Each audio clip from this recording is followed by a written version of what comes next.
graduate from our schools being ready to go beyond secondary schools, into post-secondary, into career, into college, university. I want them to be ready and to be able to be successful. So we don't need to get caught up so much in whether these are federal or whether they're Florida. I will tell you, they're the same for everyone, but they aren't really federal standards. They were developed by university professors and came out of really a push by the Governors Association to have some consistency. And so that's a really good thing. So when you talk about standards, how many of you have children? Okay, or grandchildren or whatever. We could have everybody in this room have their hands up because they have nieces or nephews or people that have children that are good, that are close to them in schools. If I were to ask you, do you want them to be successful after they get out of high school? Everybody's going to say yes, right? I want them to be successful. I want them to have lots of opportunities and options. And I want them to be able to be successful in their life. Well, if you look at what has occurred across the country, we have had pockets of different standards in virtually every state. And one of the things that the Common Core will do is bring the standards together. And that is that everybody will have higher standards that, in fact, are going to move us to where we need to be in Florida and across this country. So currently, every state has its own set of academic standards, meaning students in each of those states are at different levels. So if you kind of think about it, you're walking up this stairway, and if you are in some states, you're on the first step, and if you're in some states, you're on the next one, the next one. If you're in, and I'll tell you this, Massachusetts right now has the highest level of performance efficiency on their state standards, and they have higher standards than most of us, so they're probably on the highest step. But when you're thinking about a nation, and you're thinking about preparation for college and university and work, and a great workforce, and I think we all know that the world of work in this country and across globally is changing. And I think that many, many of our students can be highly selective and successful, not having necessarily a full four-year degree, but having the right training and background to be successful in a field they really like. But our big issue is these high standards have several advantages. They're clear and concise. There are smoother transitions when families move. We see that here in Tampa particularly. We have a large installation at McDill, and those students move back from one place to another, usually every 2 to 3 years. And every time they go to a different state, they get a different set of standards, and it may change for them. And where they are in high school is pretty important because hopefully they've been a place before that they'll be prepared then to be able to graduate. It'll help students be competitive in a global environment, and since they define what students should know and be able to do at every grade level, it really will make a difference when our students walk across that stage as high school students. So they have to be prepared to compete, and they need the standards to ensure that all students, no matter where they live, are prepared to be successful. So let me talk a little bit. How are they different? There's more emphasis on the use of knowledge. So let me give you an example. Candy Olson, one of our school board members, is here.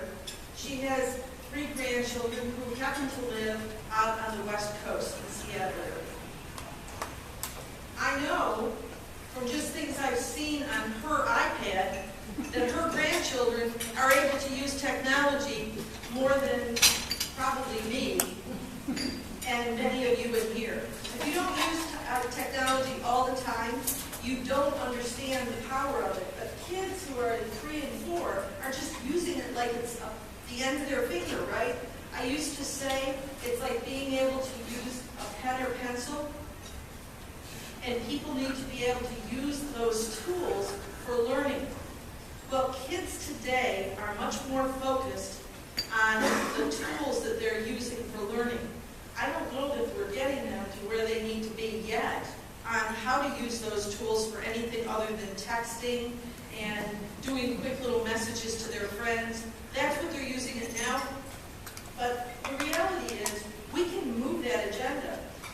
Kids want to learn with those technology tools.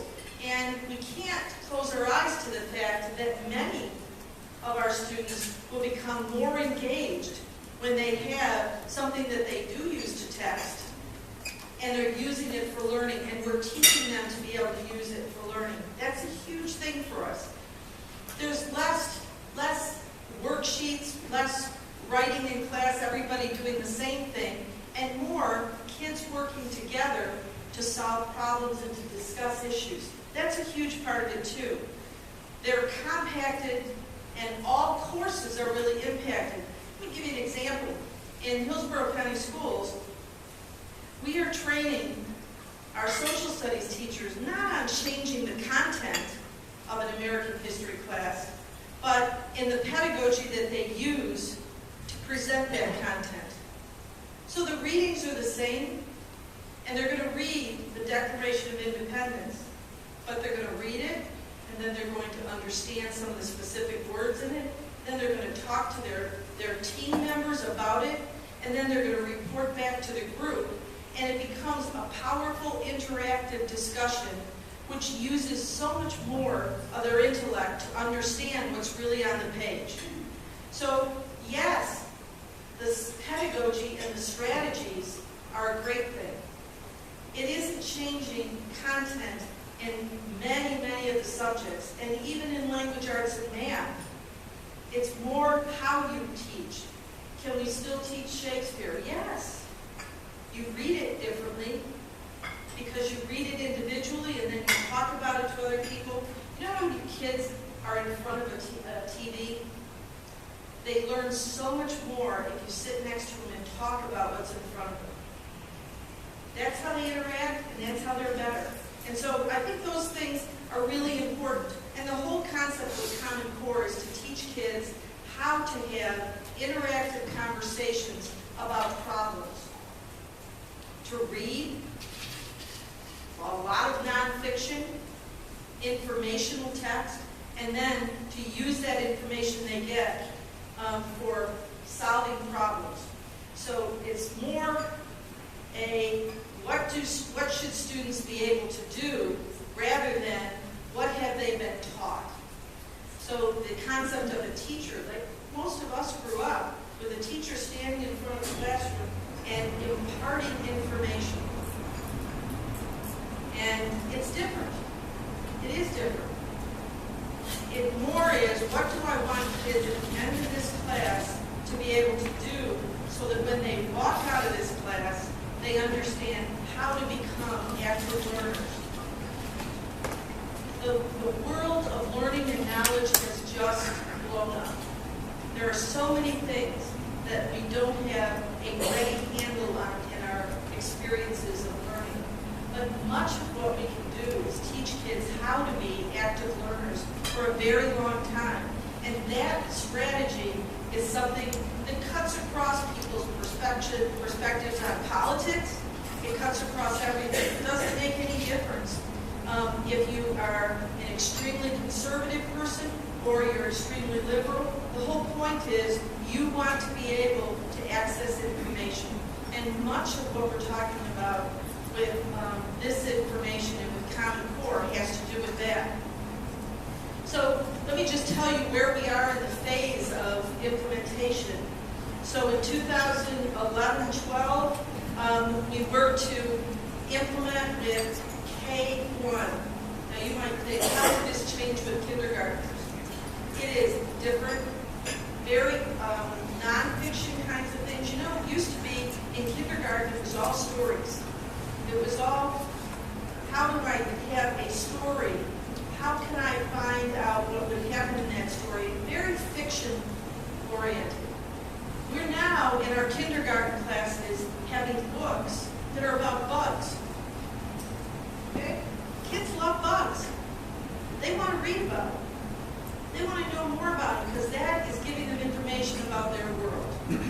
And so making it real for them is a very important thing.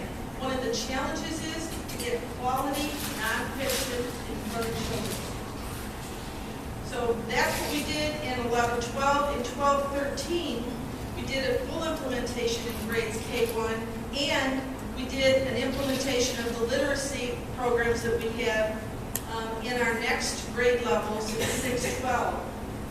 And again, it is how students learn and how they're presented information, particularly in subjects outside of language arts and math.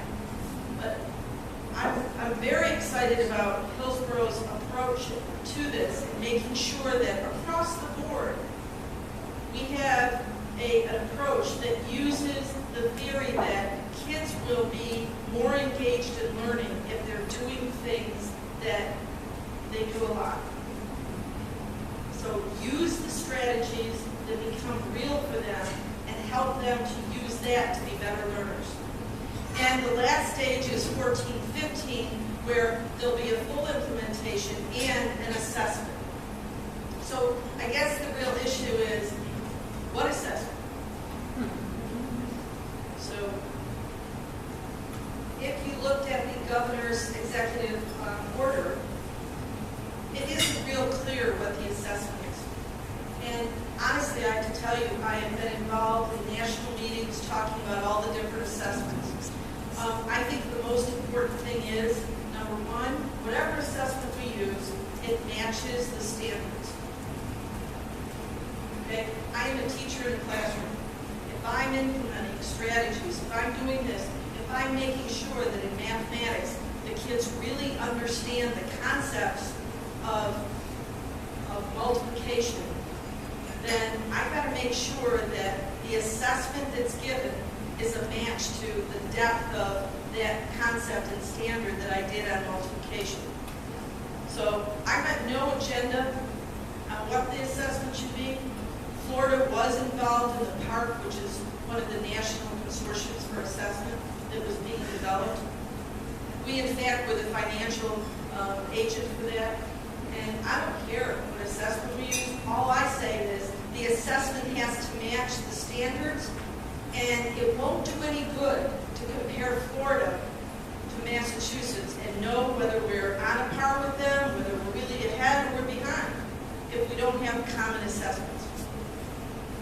You can never look at the national scene and see where Florida is. And I will tell you, I really believe, when I talk to my colleagues across the country, we're doing very well.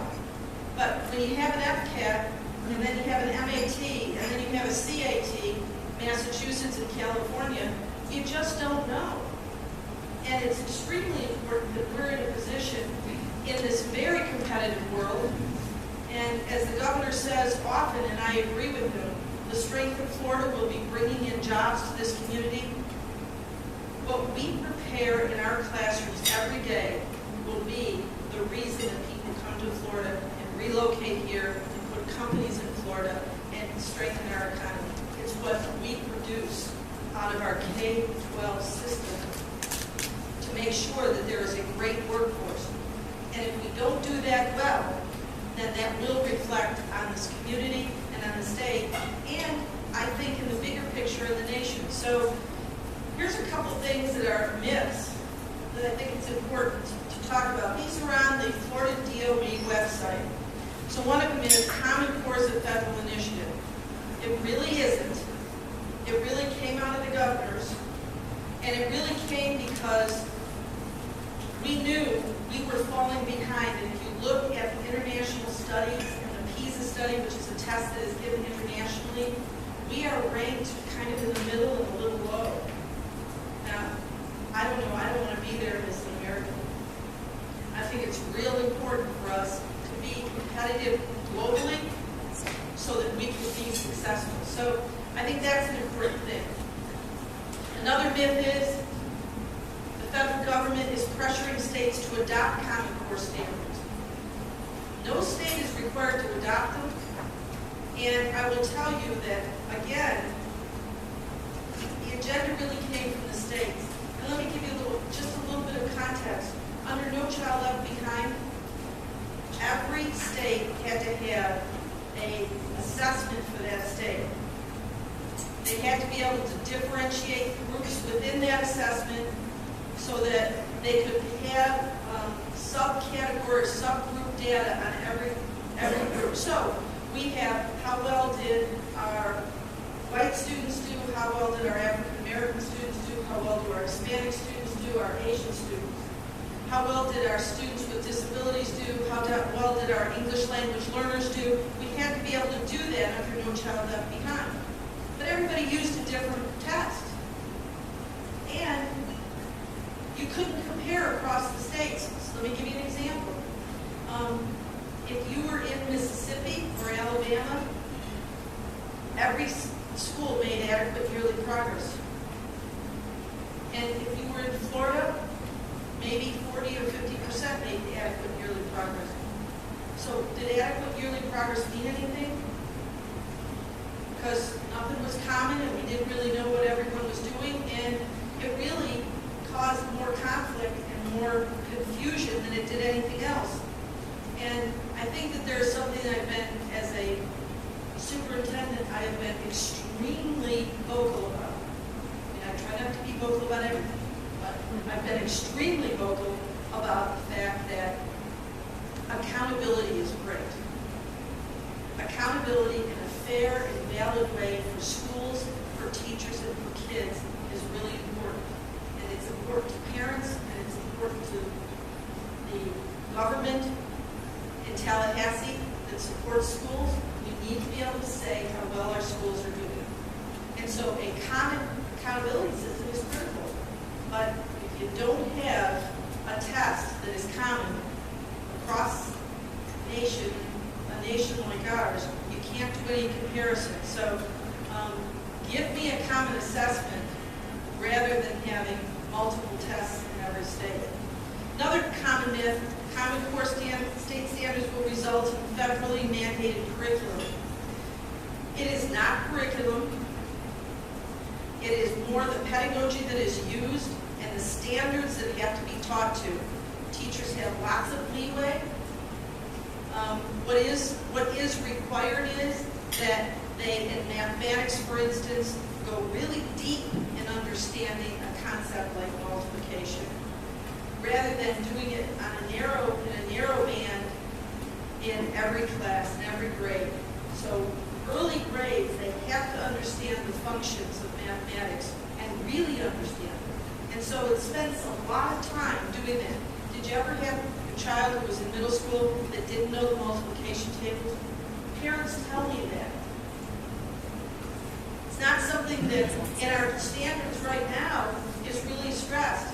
In Common Core standards, it's a much deeper delve into that concept. And so it's not something that we say it's curriculum. It is the standards that our teachers will use to organize their lessons.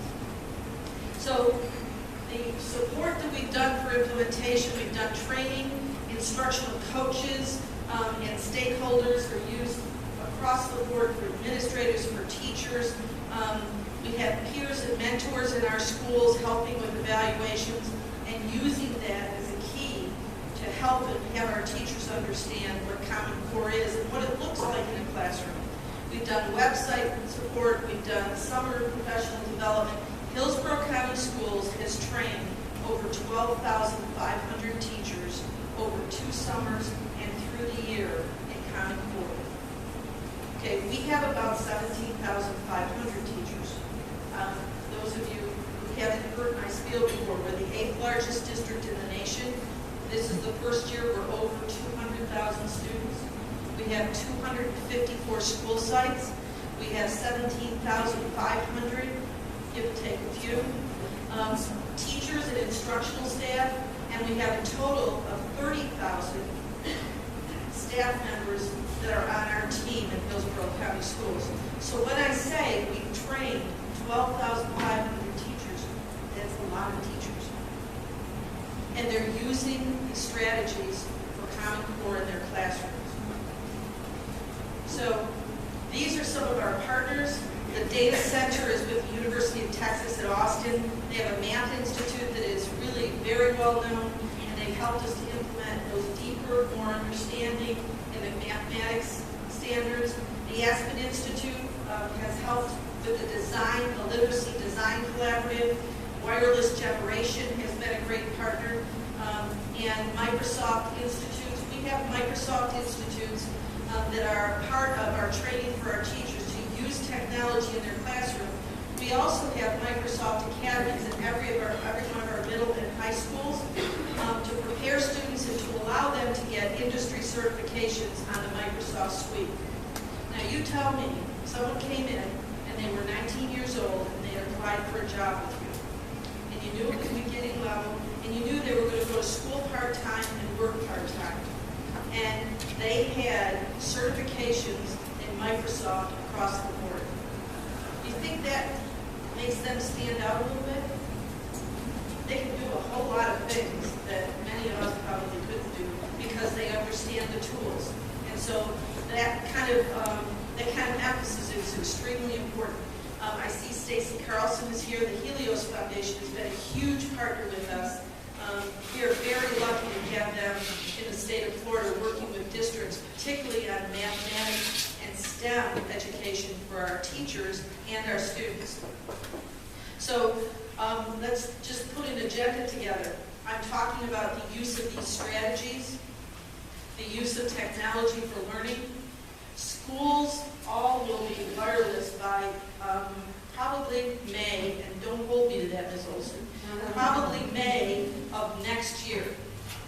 So that means that we can then expand the use of technology across the board in our schools. And we're doing it now. Many teachers are doing it. Many teachers are using our online resources. But this will be then at leveling the field for everyone to be able to. And we're putting in additional technology and computers so that we can use them in our instruction and have them be a way that we can, on regular intervals, assess students to find out what we need to do to help them. Because you know what? What I've learned is a parent of 2 children, every child is different. Every student is at different places in their education. And as a teacher in a classroom, if I know where a kid is, I have enormous ability to help them. So I appreciate your time. I've told several people